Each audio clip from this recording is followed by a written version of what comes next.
Natasha, welcome to St Mary's Allotments here in Plaistow, and the project that we're doing here is called St Mary's Allotments, Building a Brighter Future for Allotment Gardening, and we're part of the Plaistow neighbourhood scheme, and this is where we start, which is the front gate on Queen's Road. So St Mary's Allotments is actually owned by the London Borough of Newham, and we as plot holders are key holders to work on our plots. So people coming here have to be invited already plot holders, and here's the lot. You can see that I'm opening the gate. So our project has 3 phases. The first phase is pretty much complete, and it was groundwork. And so around this container, a container that's very useful storage for our community materials, was all overgrown with bindweed and unkept and in a mess. And what they've done here is cleared all of that, put good sidings round, and put this hard surfacing, it's an MOT2, down so that we can all easily walk on it and get in and out the container. And these are a couple of our other plot holders here and committee members who have been all part of the scheme and will appreciate or have comments to make about how we're doing.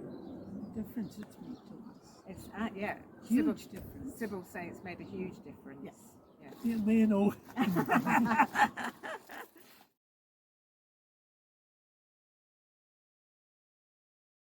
With past experience, because I had already applied at an earlier stage to do the Hamara Terrace Garden, we received some funding there. And we were breaking our heads in our allotment committee here what we could do to get some money to do the changes that we wanted to make in and around our site. So I encouraged the committee to apply for funding and go for the big one. Yes. Because the money was out there, it was only gaining the confidence and the know-how how to apply for it, and encourage the people to come forward, put their thinking cap on, and to see what we could do to change the face of the container as well as the cabin, and to make a communal space where we could have our get-togethers and gathering. Yeah, yeah. So Sybil was really the inspiration to get going. We have committee meetings. We're an established group. We have committee meetings probably at least 4 times a year, and we have an annual general meeting and socials and things like that.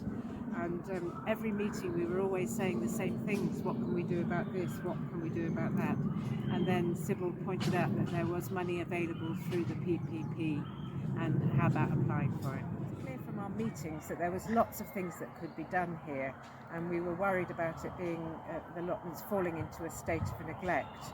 So we were looking really to get help with maintenance. Everybody is an individual working on their plot, and together as a community we needed to come together and do more things with the communal areas. I think we were at that time under Active Newham, were we, Sybil? Yes, we were with Active Newham, and then the neglect was so steeped into the system that the council thought of taking it over. But prior to the council taking it over, we had written to the councillor to come and have a look at it, Yes. And to kickstart the process of improving the Yes. estate. Yes. So basically that was our idea. Yes. And the needs that it addresses, you know, that there were these basic sort of management needs and care needs for the allotment, but actually in coming together we realised that we would meet a lot of other needs. We have a lady here who brings groups over on a Sunday morning for a Sunday morning sunrise walk, and they benefit from just coming into the open and walking round with her and enjoying a Sunday morning. Perhaps people with mental health conditions, you know, it gives them a lift. We know from our experience, don't we, that it does keep us sane. Yes. So gardening is well really recorded as being good for the body, the soul and the mind.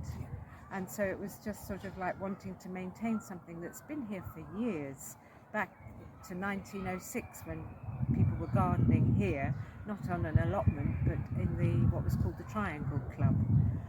And it was for unemployed people. So a really good activity for people to get stuck into whatever background they've got. The isolation caused by the COVID pandemic and the lifting of it in 2022, I think people realized they were really ready to get out and about and to improve their health because they felt very, very cooped up in their little flats. And so it was an opportunity for them to come into this green area. But the council had left it in a total state of disarray over here, and at that time we were transitioning between Active Newham and the council. So here was an opportunity when the PPP came up for funding proposals. I think we seized the opportunity. There was a lot of conversation going on in the background to improve people's health, to make it a place where people could come and enjoy themselves and to enjoy the green space that we had. I think the committee had to apply their minds how we could make it a better place to work in. And so we put our minds together and we managed to get the lots of ideas came up, and some of them were very much to do with the environment and sustainability, really. Because we're growers, we're gardeners, we're always looking at the way of nurturing things. So one of the things we actually decided to do was to update our wildlife pond, which is just behind us, and that's been done as part of the groundwork already, and there's already tadpoles in there, apart from the beginning of the new plants. But we also wanted to update the cabin, which is on my left here, and the cabin is our communal building when we have our activities, and it's a very good watertight cabin, but from it we can collect the water, and then we can also make it a little bit more open and accessible for people so that groups can come in and use it, and we can use it as a good base for our communal activities.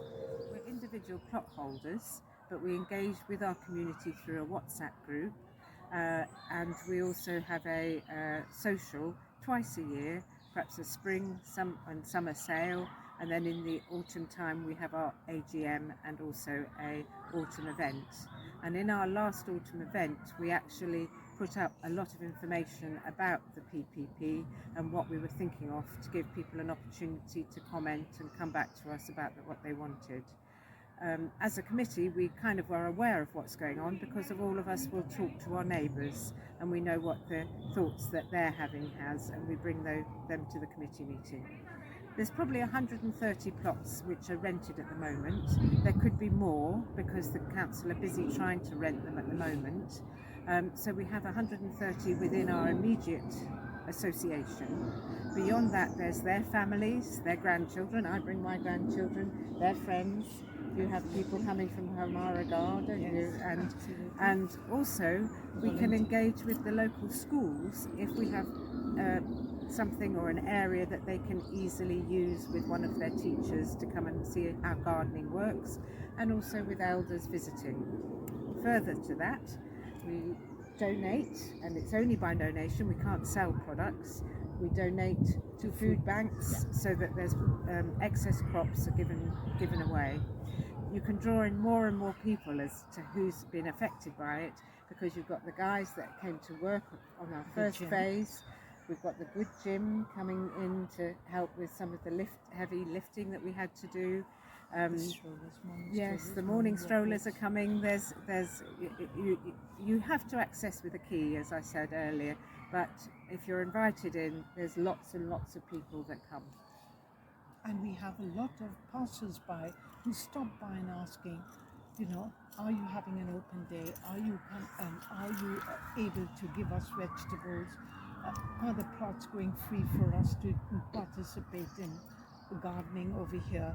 So it is a hive of activity, I have to say, that encourages the local community to come to the gates to ask us what's going on. Yeah, exactly. Yeah. There is a lot of interest, I have to admit.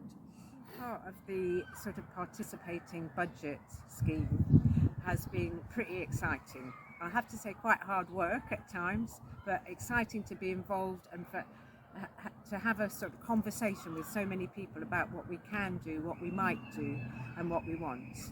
And actually what we have achieved so far is exactly what we wanted. So it feels like it's been successful in delivering the sort of ideas that we had. We've still got quite a way to go, and at the end I can reflect on that again, because I think in the process of doing it, you're looking for contractors, you're looking for people to come and do the work, and we don't have experience of that kind of thing, and that's been quite hard.